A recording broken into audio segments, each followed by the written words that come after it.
Hey there Titans, welcome to Form Titan Basics. In this video we will cover the conditional mapping and the Salesforce mapping push. So let's take a look at the conditional. So let's say we have our form here is fairly simple and we just want to hypothetically find or create a contact by these guys that we have here, first name, last name, and email. Let's head over to our push. And we'll add an object, let's say a contact, and we'll do create contact. And let's head over to the map fields, and let's say the last name. So what we're doing with the last name, we'll search for conditional. And this is a very special operator. So let's take a look. If I'll hit configure here, then we can select the field from the form. Let's say if last name is empty, then obviously we can add more rules and make it a lot more complicated. For this instance, let's just leave it as it is.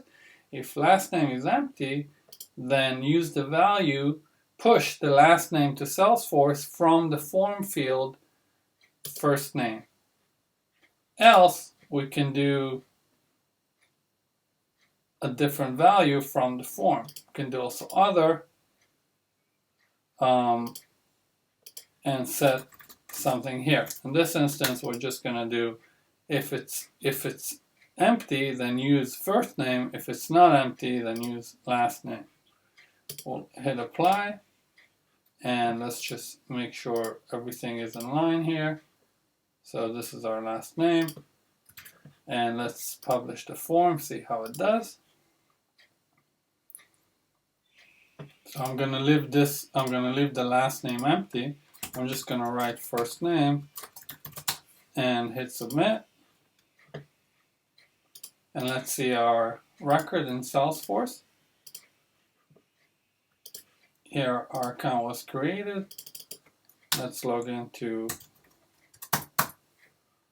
our Salesforce.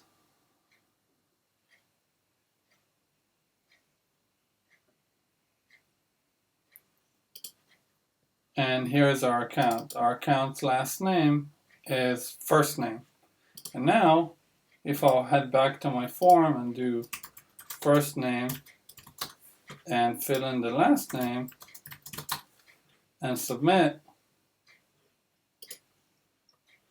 and I'll head back to my form, to my integration logs. Let's take a look at our contact.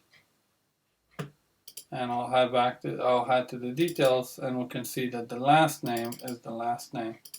So this is the conditional mapping for you.